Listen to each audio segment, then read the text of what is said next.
복음 사역자로서 가장 중요한 직무가 뭐겠습니까? 그것은 하나님을 떠나서 하나님과 원수되었던 사람들을 하나님과 화목하게 하는, 하나님과 화목을 이루게 하는 직분일 것입니다. 그런데 이 직무를 성실하게 수행해 나가기 위해서는 사역자 자신이, 복음을 전하는 사역자 자신이 복음을 전달받는 대상들과 좋은 관계를 이루어야 될 것입니다. 좀 화목한 관계를 이루어야 되겠죠. 왜냐하면 복음을 전하는 그 사역자를 통해서 예수 그리스도의 복음을 듣고 무엇보다도 그 예수님의 사랑을 경험하기 때문에 그렇습니다. 그렇기 때문에 복음 사역자는 복음을 전달받는 성도님들과 굉장히 친밀한 관계를 가져야 됩니다. 만약에 화목을 전하는, 메시지를 전하는 사람이 성도님들과 관계가 불화한다든가 또 전도를 해야 될 곳에서 불화한다면, 불협화음을 낸다면 복음은 전달되지 않을 것입니다. 따라서 화목의 직분을 맡은 복음 사역자들이 세 가지를 생각해야 됩니다. 첫 번째로는 내 자신이 하나님과 늘 화목하게, 늘 친밀하게 지내는 게 중요할 것입니다. 두 번째로는 성도님들이 하나님과 친밀할 수 있도록, 화목을 이룰 수 있도록 하는 것입니다. 그리고 세 번째로는 내 자신이, 사역자와 또 성도님들과의 관계,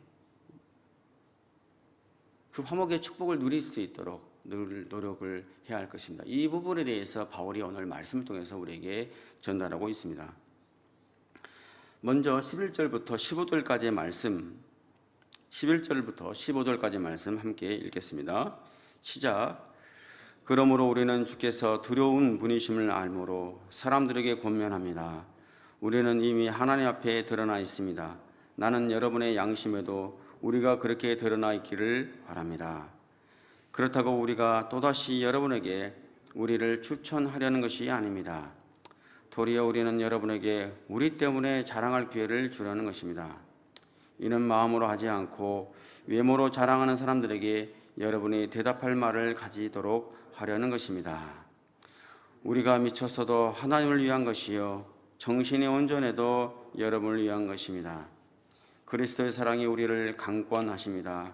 우리가 확신하건대 한 사람이 모든 사람을 대신해 죽었으니 모든 사람이 죽은 것입니다. 그분이 모든 사람을 대신해 죽으신 것은 산 사람들로 더 이상 자신을 위해 살지 않고 자신을 대신해 죽었다가 살아나신 그분을 위해 살게 하시려는 것입니다. 당시에 고린도 교회 성도들 안에는 바울을 이렇게 대적하고 비방하는 사람들이 있었습니다. 그 사람들 때문에 바울이 말 못할 중성모략을 당하고 있었습니다. 그래서 바울이 이렇게 이야기하는 거예요. 내가 복음을 전하는 모든 그 직분을 수행하는 모든 일들, 또 복음을 전했던 그 모든 내용들, 그 사역들은 하나님께서 다 아시는 내용이다. 하나님께 훤히 드러나 있다. 그리고 무엇보다도 성도들의 양심에 훤히 드러나 있다. 그러니까 우리가 쉽게 말하면 하나님도 알고 사람도 안다는 거예요.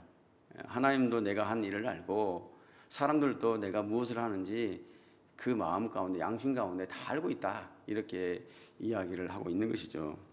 그러면서 주님의 심판이 기다리고 있다는 것을 알아라. 기다리고 있다는 걸 알아라. 그리고 하나님께서 매우 두려운 분이시라는 것을 알아야 된다. 이렇게 경고를 하고 있는 것입니다.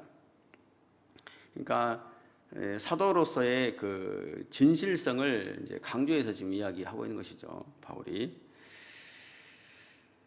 왜냐하면은 당시에 그 고린도 교회는 바울을 대적했던 사람들은 바울이 보기에는 양심이 불량했던 거예요. 그들은 하나님의 사도로 부름받았다고 하지만 최선을 다해서 복음을 전하지 않고, 또 하나는 자신들의 그 직분을 자랑하는 거예요. 내가 이렇게 추천장을 받아서 직분 가지고 있다. 또 내가 율법의 지식이 바울보다 더 많이 가지고 있다는 거죠. 율법의 지식들을 자랑하고 있었던 거예요.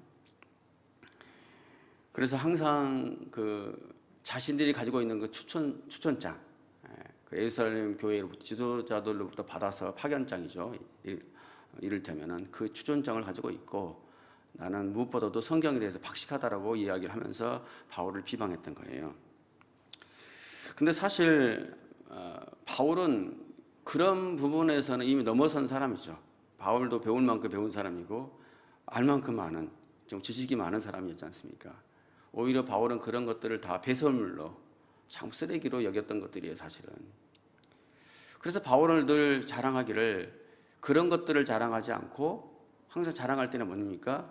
내가 복음을 위해서 얼마나 내가 고생을 했는가, 내가 당한 고난, 그리고 내가 얼마나 죄인이었는가, 내가 복음 전도자로 이렇게 쓰임 받고 있지만 내가 과거에 얼마나 내가 말 못한 짓을 했는가, 그런 연약함들을 자랑했죠. 바울은 오히려 그런 삶을 살아왔습니다.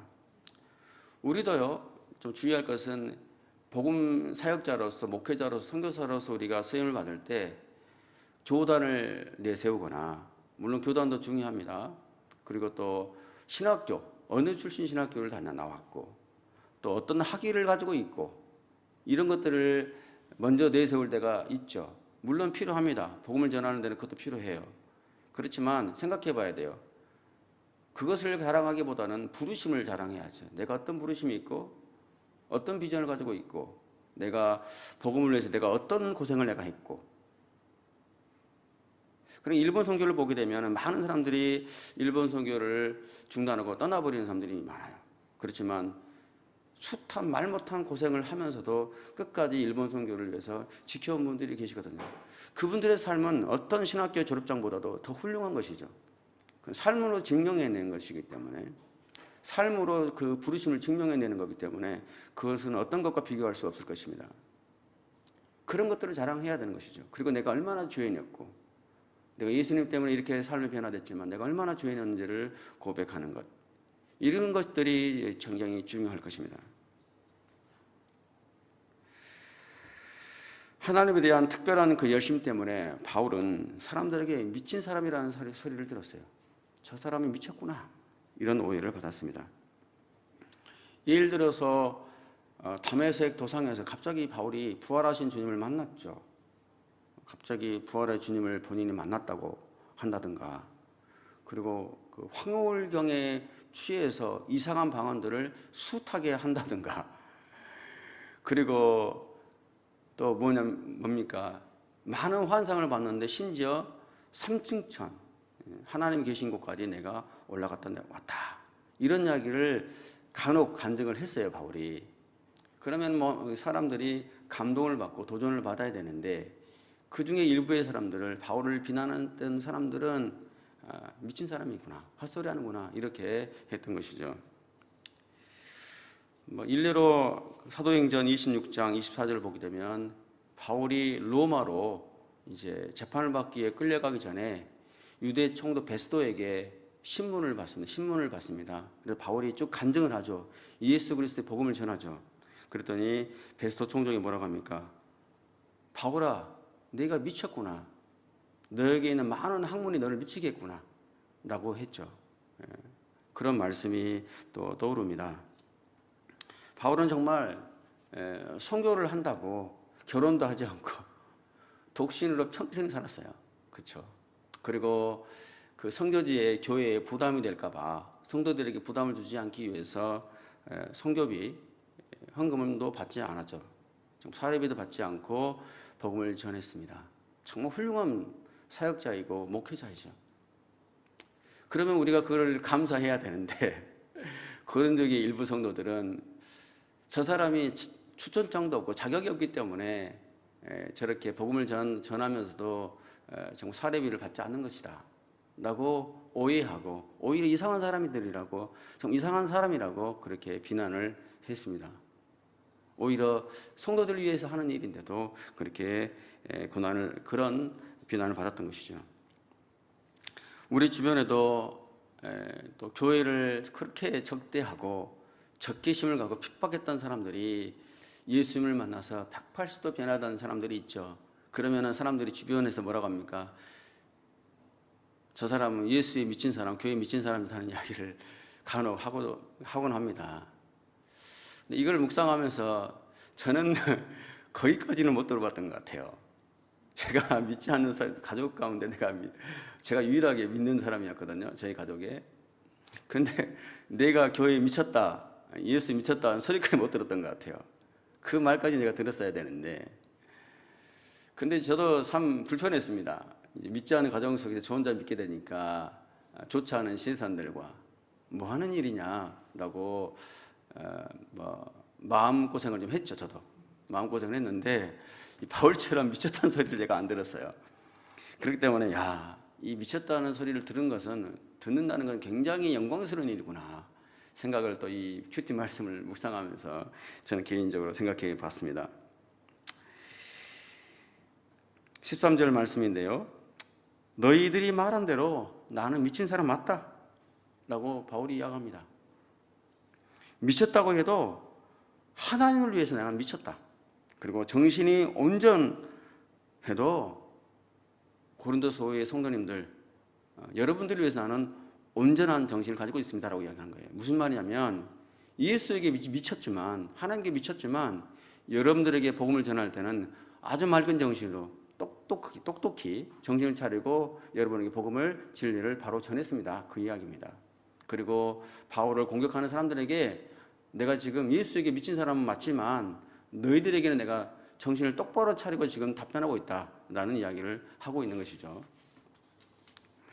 그렇습니다. 여러분, 표현이 좀 거칩니다만 우리가 미쳐도 세상에 미치지 않고 예수께, 하나님께 미쳐야 됩니다. 그런 사람들이 되기를 원합니다. 그리고 주의 일을 할 때는, 주님의 일을 할 때는 온전한 정신으로 깨어서 맑은 정신으로 주의 복음을, 진리를 바로 전해야 될 것입니다. 또한 세상의 거친 공격에 우리를 비방하는 사람들을 향해서 우리가 온전한 정신으로 깨어서 기도하며 그들에게 예수 그리스도의 복음을 전해야 될 것입니다. 이러한 영적 분별력을 가지고 정말 화목을 이루며 그리스도 복음을 전하는 저와 여러분들이 되시기를 예수 그리스도의 이름으로 축복합니다. 바울이 이토록 온갖 오해와 비난과 미쳤다는 소리를 들으면서까지 주께 충성했던 이유, 주님께 자기의 삶을 드린 이유가 뭡니까? 14절 말씀에 있습니다. 바울 자신을 향한 그리스도의 강권적인 사랑이 있었기 때문이죠. 자신을 향한 예수님의 사랑 때문에 그랬어요. 그렇기 때문에 정말 목숨을 걸고 헌신했던 것입니다. 다메섹 도상에서 주님을 만난 후에 그 예수 그리스도가 십자가에 피 흘려 죽으심으로 자신과 같은 죄인들을 살려주셨다는 그 은혜, 그 사랑, 그 뜨거운 사랑이 바울로 하여금 숱한 고난을 이기고 목숨을 바쳐서 복음을 전할 수 있도록, 기쁨으로 전할 수 있도록 한 것입니다. 이곳에 있는 저희들도 예수님을 만나서 예수님 사랑 때문에 우리가 변화된 인생이 되었고, 예수님의 그 사랑 때문에 이곳에서 여러 가지 모양으로 주님을 섬기고 있음을 저는 믿습니다. 갈라디아서 2장 20절 말씀에서 사도 바울이 이렇게 고백합니다. 나는 그리스도와 함께 십자가에 못 박혔습니다. 그러므로 이제 더 이상 내가 사는 것이 아니라 내 안에 그리스도께서 사시는 것입니다. 지금 내가 육체 안에 사는 것은 나를 사랑하셔서 나를 위해 자신의 몸을 내주신 하나님의 아들을 믿는 믿음으로 사는 것입니다 라고 고백을 합니다. 예수 그리스도께서 십자가에 죽으셨을 때 우리도 그분과 함께 죽었고, 예수 그리스도가 부활하실 때 우리도 그분과 함께 살아났습니다. 그분이 십자가에서 죽으신 것은 우리를 살리기 위해서죠. 우리를 살리기 위해서였습니다. 그렇기 때문에 우리가 그리스도 안에서 죽었다가 살아난 우리가 그 예수 그리스도를 위해서 사는 것은, 그 주님을 위해서 사는 것은 어쩌면 당연한 일일 것입니다. 그렇다면 그리스도를 위해서 산다라는 것, 예수 그리스도를 위해서 산다는 것이 어떤 의미일까요? 크게 생각할 필요가 있겠습니까? 우리의 일상생활에서 주님께서 나를 위해서 죽으셨다는 그 은혜와 그 사랑을 다시 기억하면서 그 사랑을 가지고 그리스도가 나를 다스리는 삶에 순종함으로 살아가는 것, 이를 통해서 내가 날마다 그리스도를 닮아가는 삶을 사는 것, 이게 바로 그리스도를 위해서 사는 삶일 것입니다. 뿐만 아니라 우리의 삶을 통해서 그리스도의 사랑을 증거하고 그리스도의 복음을 증거하는 일이 되겠죠. 무엇보다도 주님의 몸된 교회, 우리 동경오누리교회, 주님의 몸된 이 땅의 모든 교회를 위해서 우리가 기도하고 그 몸된 동경오누리교회를 정말 건강하게 세워가는 것, 이것이 주님께서 우리를 위해서 죽으신 그 사랑에 보답하는, 또 그리스도를 위해서 살아가는 일일 것입니다. 그리스도 안에서 죽고 그리스도를 위해서 사는 자로서 이 사명을 위해서 가정과 교회와 우리의 허락된 모든 일터와 환경 속에서 그 그리스도를 위해서 살아가는 그 사명을 붙들고 오늘도 승리하며 나가는 저와 여러분들이 되시기를 예수 그리스도의 이름으로 축복합니다. 16절부터 17절까지 말씀 함께 읽어볼까요? 16절 17절입니다. 시작. 그러므로 이제부터는 우리가 아무도 육체를 따라 알려고 하지 않습니다. 전에는 우리가 그리스도를 육체로 따라 알았으나 이제는 더 이상 그렇게 알지 않습니다. 그러므로 누구든지 그리스도 안에 있으면 새로운 피조물입니다. 옛 것은 지나갔으니 보십시오, 새 것이 됐습니다. 이전에 사도 바울은 그리스도를 육체대로 알았어요. 육체대로 알았습니다. 무슨 말이냐면 예수님을 하나님의 아들 메시아라고 생각하지 않았어요. 예수 그리스도는 정말 하나님을 참남하게 하는 신성모독죄로 죄를 지었다가 저주받아서 십자가에 못 박혀 죽은 죄인으로만 바울은 생각했어요. 그렇기 때문에 십자가에 저주받은 그 예수 그리스도를 믿는 사람들을 더 저주했습니다. 그 미친 사람을 믿는 너희들은 더 미쳤다는 거죠. 그렇기 때문에 그 예수 그리스도를 믿는 사람들을 모두 붙잡아서 감옥에 집어넣은 거예요. 그리고 죽인 거죠. 그러한 바울의 열심은 그런 데 있었던 것입니다. 예수님을 육체도로 알았기 때문에. 근데 그가 다메섹 도상에서 부활하신 예수님을 만났습니다. 그래서 완전히 그의 삶이 변화됐습니다. 그래서 17절 말씀에서 이렇게 고백하고 있습니다. 옛 것은 지나갔으니 보십시오, 새 것이 됐습니다. 완전히 바울의 인생이 변화된 거예요. 부활한 주님을 만나자마자 완전히 새로운 피조물이 됐습니다. 이런 축복들은 예수님을 사람으로만 여기는 사람들에게 주어지는 축복이 아니에요. 예수님을 하나님의 아들로, 메시아로, 구원자로, 우리의 주님으로 고백하고 믿는 사람들에게만 주어지는 축복이죠. 그 사람들에게만 완전히 새로워지는 축복, 새롭게 되는 완전히 새롭게 된 그 피조물의 축복을 누리게 되는 것입니다. 감사하게도 저와 성도님들은 그리스도 안에서 정말 새로운 피조물이 됐습니다. 그리고 무엇보다도 그리스도 안에서 새롭게 창조된 인생을 저희들이 살아가고 있습니다. 새로운 피조물이라는 것은 다른 게 아니라 우리가 그리스도 안에서, 성령 안에서, 우리가 어머니의 모태에서 태어난 것처럼 그리스도 안에서 또 성령 안에서 완전히 새롭게 태어났다는 거예요. 완전히 다시 태어났다는 것입니다. 중생이죠. 이를 통해서 우리가 매일매일 우리가 그리스도 안에서, 성령 안에서 새로운 인생을 우리가 살아가기 시작하게 됐다는 거예요. 이런 축복을 우리가 그리스도를 믿는 사람들에게 주어졌다는 것입니다. 그래서 이렇게 새롭게 태어났다. 이 창조라는 것은 한번 창조돼서 점점 시들시들해서 쇠약해지는 것이 아니라 성령 안에서 매일매일이 새로워지는 거예요. 그런 매일매일의 그 새로운 삶을 우리가 살아가는 거예요. 이게 창조입니다. 새로운 창조입니다. 예를 들면 오늘은 어제 경험하지 못했던 하루지 않습니까? 오늘 하루는 어제 상상하지도 못했던 하루가 오늘 주어졌습니다. 내일도 마찬가지입니다. 오늘 저희들이 생각하지 못했던 완전히 새로운 하루가 내일도 주어집니다. 그런 것처럼 그리스도 안에 있는 사람들은, 성령 안에 있는 사람들은 우리의 인생이 새롭게 해석되어지기 시작하고 새로운 인생을 살기 시작하고 무엇보다도 새로운 피조물로서 하나님과 그리스도와 함께 살아가게 되는 것이죠. 성령 안에서 하나님 나라의 새 가치관과 비전을 붙들고 꿈을 붙들고 나날이 새롭고 늘 새로운 인생을 살아가는 저와 여러분들이 되시기를 예수 그리스도의 이름으로 축복합니다. 마지막으로 18절부터 21절까지의 말씀을 함께 읽겠습니다. 시작.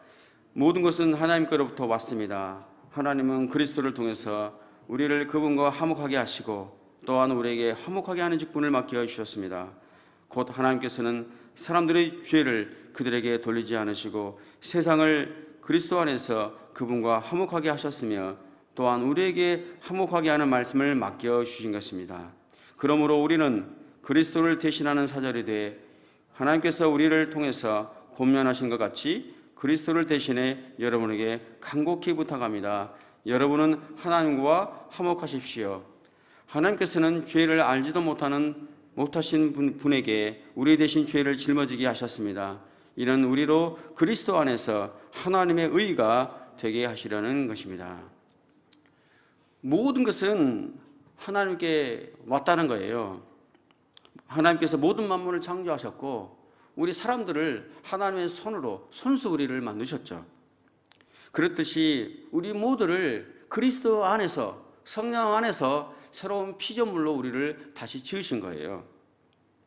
죄로 인해서 하나님과 원수됐던 우리가 다시 그리스도로 인해서 우리가 하나님의 자녀된 권세를 얻었습니다. 하나님과 화목되었다는 것입니다. 근데 여기서 끝나지 않다는 거예요.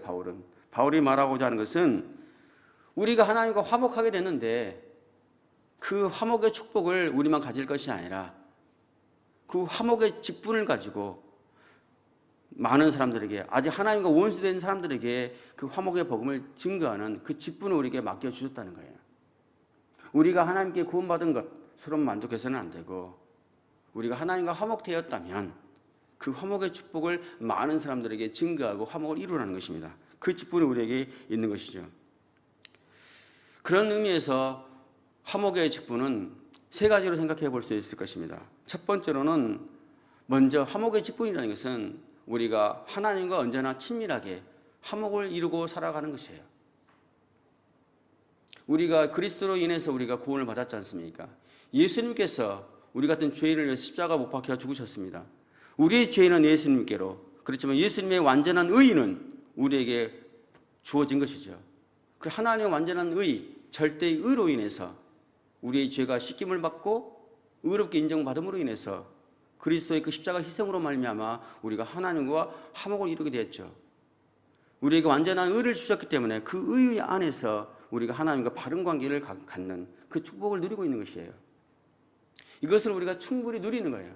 화목의 직분을 감당하는 것은 먼저 우리가 화목의 직분자로 서 있는 우리가 먼저 하나님과 날마다 친밀한 관계를 유지하는 것. 말씀을 전하는 설교자가 먼저 하나님과 친밀한 교제를 이루는 것. 이게 먼저야 된다는 것입니다. 두 번째로는 하나님과 화목의 축복을 누렸다면 그 축복을 내가 나만 가질 것이 아니라 가정과 이웃과 성도들과 직장에서 만나는 모든 동료들과 그 화목을 누리라는 거예요. 크리스찬들이 비방을 받는 이유가 뭡니까? 나는 하나님을 믿는다고 하면서 세상 사람들과 불협화음을 일으키고 다투고 세상 사람들과 오히려 대적하고 그렇게 하면서 오히려 우리가 비난을 받지 않습니까? 근데 바울은 말합니다. 내가 화목의 직분을 갖고 있다면, 내가 하나님과 화목을 이루고 있다면 그 화목을 다른 사람들과도 누리라는 거예요.